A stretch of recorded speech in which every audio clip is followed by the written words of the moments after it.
talk briefly about this age report. The age report of Arul Kandasamy, where there was an interview of the M1 MVP on the January 11th and 17th, where he spoke about the one MVP land in Aita, Penang, that's at the foothills of the Penang Hill, in 9 constituency and YB 111 constituency. So in that age report, this Arul Kandasamy said that they have bought the land for 1.04 or 1.08 billion. 1.04 or 1.08 billion. 1.06. It doesn't include the 240 billion. Yeah, 1.06 billion. They only paid 1.06 billion. Total cost is 1.3 billion because 240 billion is reserved for squatters. 240 million ringgit is reserved for squatters. There are around 3,000 squatters there. And I can give that report of the age to the media. Given. So if you look at this, what Arul Kandasamy said, one NDB bought for 1.3 billion, but they only paid 1.06 billion. 240 million not yet paid, but reserved for squatters relocation. And he says that because they only paid 1.3 billion, it is not overpaid. I think that's wrong, because the amount reserved for squatters, 240 million ringgit is not enough. They are looking at least 600 million. 240 million makes the assumption there are 2,400 squatters, families, and each unit to replace the as a replacement unit is 100,000 ringgit. But the price now is actually, from what we know, is around 150,000. So cost itself, he has underestimated by 50%. It's 150,000. But don't forget, even if there are 2,400 squatter families, you also got to give extra units for their family, relatives, and extended family. Kelamin. Jangan lupa kelamin. Kalau 2,400 keluarga kena diberikan gantian rumah atau rumah gantian, kelamin pun harus dapat rumah gantian. So sekurang-kurangnya ia 100% lebih besar. So mungkin lebih banyak kerana kelamin sana dah duduk ratus tahun, kelamin bukan hanya satu, mungkin 2. So kita lihat di sana jumlah rumah yang diperlukan jauh lebih besar daripada apa yang mereka anggarkan. Bila saya sebut 600 juta ringgit, hanya berdasarkan bahawa hanya bagi satu kelamin. Kalau bagi lagi 2 kelamin, dia tambah lagi 1 kelamin, saya rasa itu kos mungkin lebih tinggi lah. Mungkin lagi 800-900 juta. So itu anggaran yang mereka sebut tidak tepat, dan beliau pun telah akui bila beliau beli tanah bukanlah 100% pegangan hak milik, tapi kurang daripada itu, dan mereka akan bincang dengan pemilik tanah lain untuk beli tanah mereka ataupun adakan usaha sama.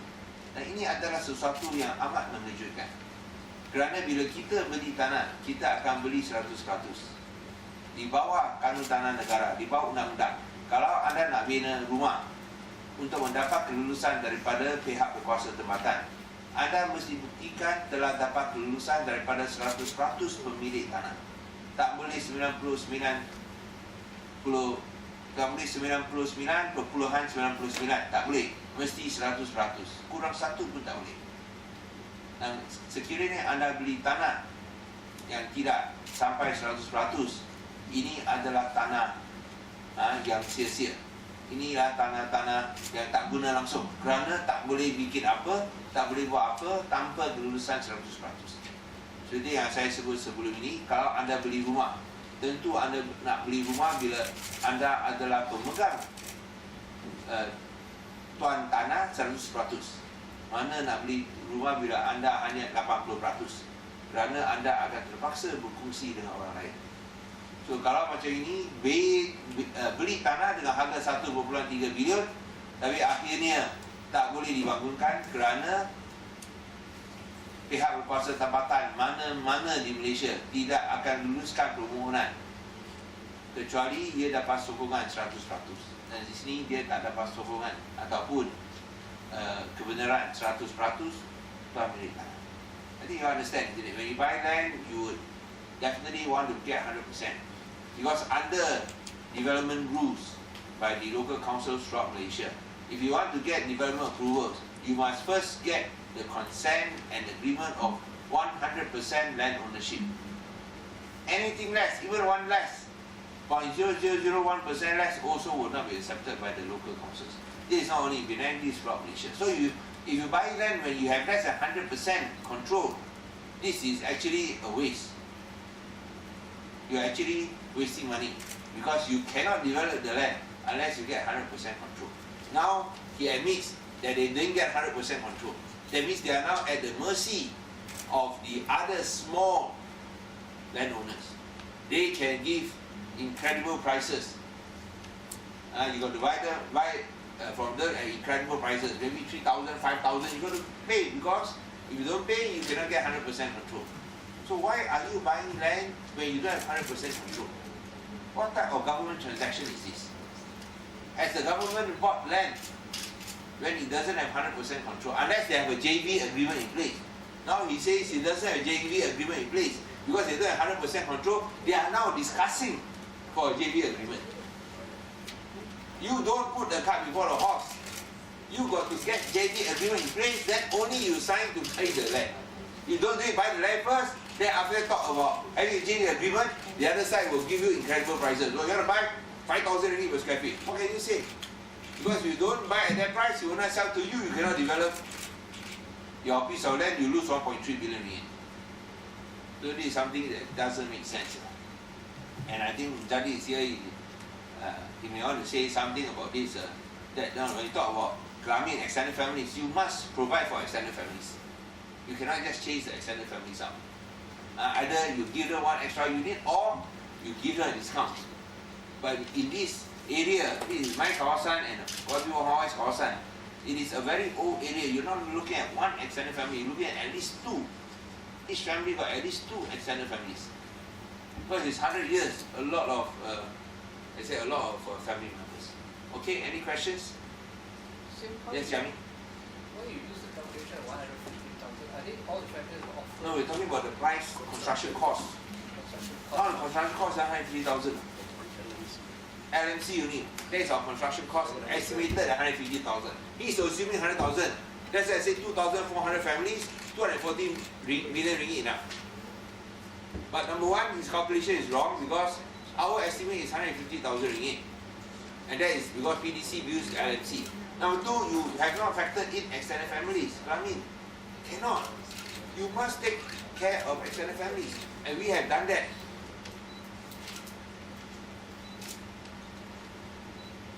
I'm just wondering what's new about this. You have brought this up before. No, it's new because now, number one, he admits that they didn't buy 100% control. He has never admitted before. This is an admission that when he bought land, it's not 100% control.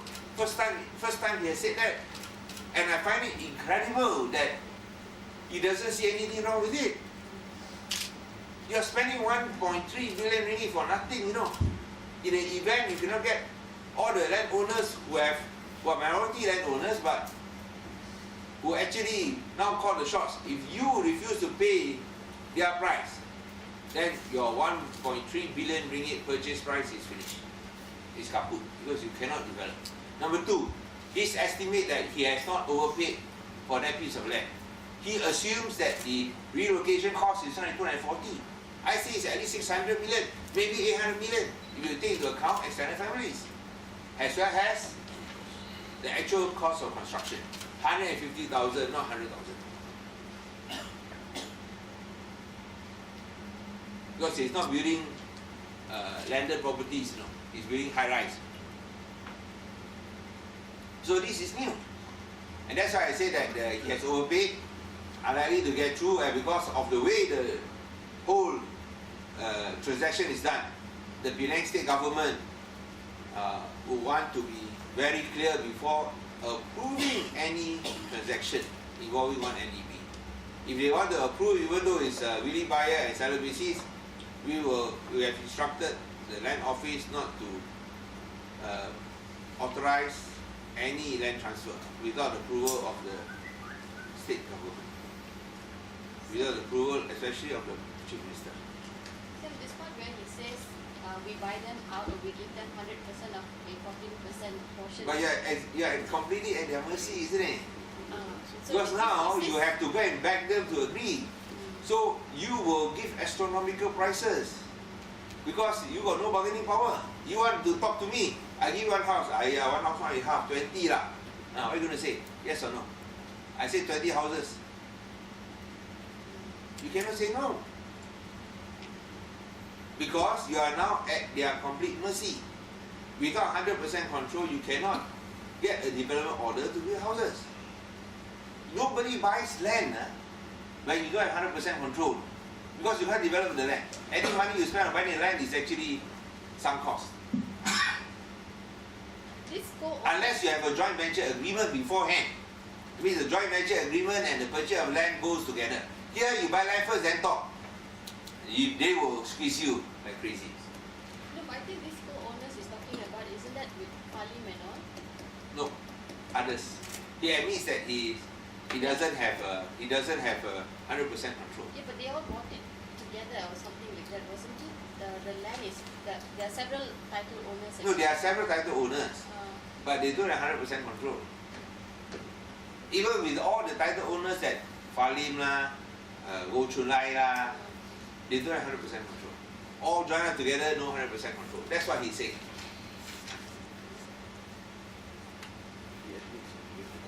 He admits. Yeah. You have a lot of lots, and in some of the lots, we have a 14% undivided co-owner. 14%, no. 14, no. I gave an estimate, maybe it's around 80, 85. This is only 14%. You got to wait how long, man? To go and get the other owners, and it's a very convoluted structure in terms of land ownership in Aida Estate. So number one, as I said, the cost is so much higher. It is not 240 million, it's much higher. Number two is the admission that they don't have 100% control. So that compensation that you have to pay out in order to buy out the remaining ownership will be much higher.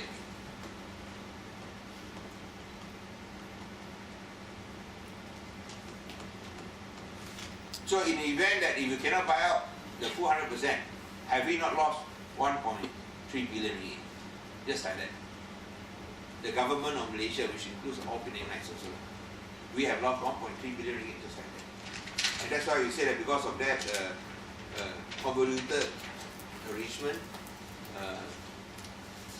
we feel that this is not appropriate, and we will not allow any transaction unless these issues are clarified with the land office. And this has only reaffirmed our suspicions, confirmed and reaffirmed our suspicions, which I said earlier, they don't have 100% control. And this has proven that they don't have 100% control. This admission that they don't have 100% control. Okay, any questions? What's the exact name of the development rules? What development rules? You mentioned the local council one. No, any development order you must have 100% consent from owners. No. It's understood like if you want to lease a property, you must get consent from landowner. The consent of landowner means 100% control. Cannot be one who has only 60% ownership over the land. You must say 100% ownership over the land. That one there's no. Is in all the land laws, in all the local council laws, you must get consent from the landowner. And landowner is defined as a person or group of person who has undivided 100% control. That one is a standard law in Malaysia. So the state government still waiting for Al-Qaeda to reduce its rate, or No, we are not going to allow any transaction. Even let's say they buy to third party, they say they sell to you. We are not going to allow the transfer of the land to you. Yeah, but Sian, you say you're waiting for the clarification. Unless they clarify to the land office. I don't want to listen to you. I need to clarify to the land office. Because it's a question of the land ownership. He has to explain to the land office. So what is your government seeking clarification for? What is the clarification? No, number one, you have 100% control. How do you purchase? Why is it a government body can purchase 100%, can purchase land at such a high price when you don't have 100% control?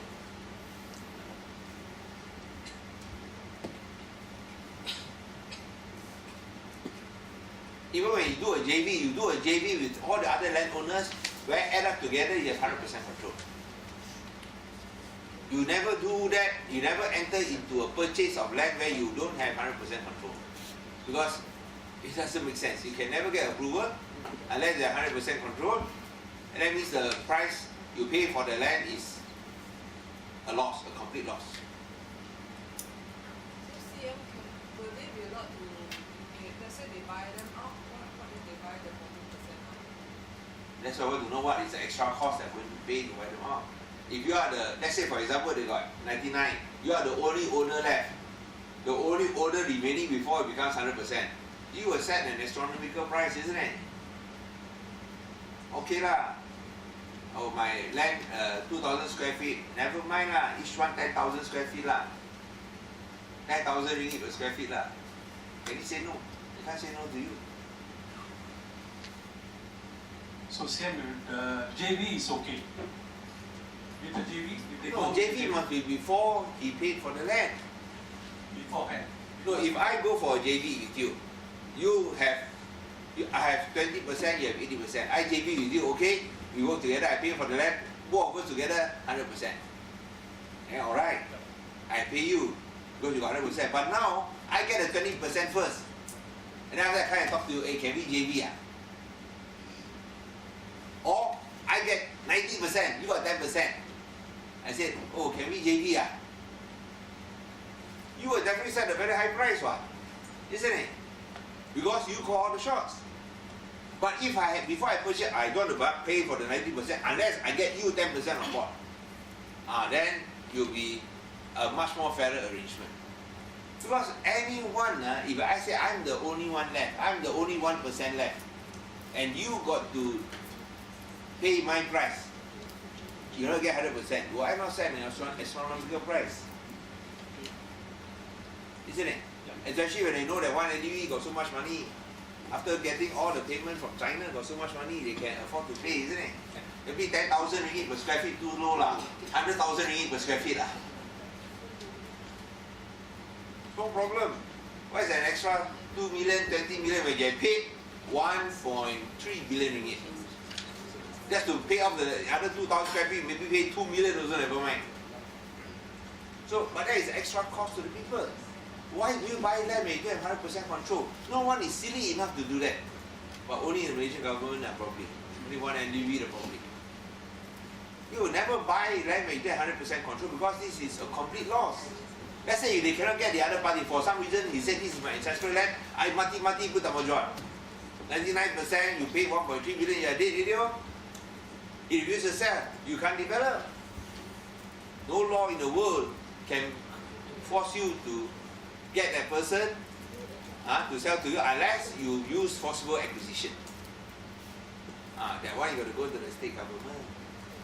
You think you agree? Okay? So basically you want them to sort this all out. No, you must explain how is it in the public interest? You buy land which you don't have 100% control. Isn't that a total loss? And have you not overpaid? And don't forget, when you buy it in the 2013 general election so that you can defeat Lim Guan Eng. You can start throwing money around, giving money to all sorts of organizations, including some reporter organizations, some journalist organizations. Start giving around. You didn't get. You are not in that journalist association. 3 journalist associations got 50,000 each. Just one more thing. now just to clarify, just now you said the state government will not allow any transaction involving One NEB, one NDB's land. unless they clarify to the land office. Okay, is there a law allowing this? Allowing such a suspicion? On land matters is a state government's authority. They can challenge this in court, never mind, we go to court.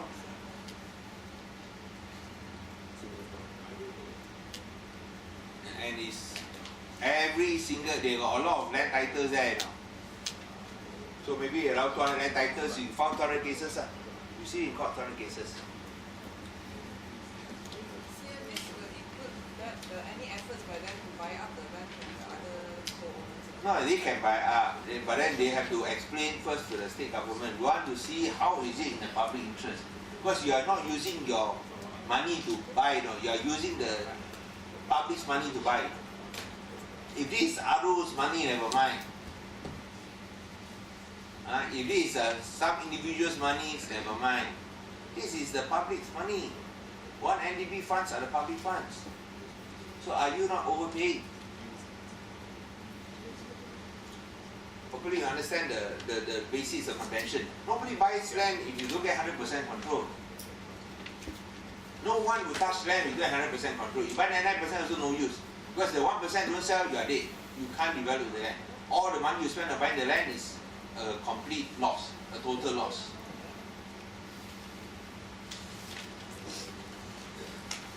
Sam, I just want to bring you back to the report that the statement you gave during State Assembly last year. I gave State Assembly. Yeah, okay, after that, like the one on the 1 MDB RE. Okay, just the land size that you're talking about is that 116 acres, right? No, it's 234 acres. Yeah, 234. But the one where I have the information, where I show land titles was around a smaller piece of land. Yeah, but you couldn't locate. I couldn't all of locate it. the entire 234 acres. Right.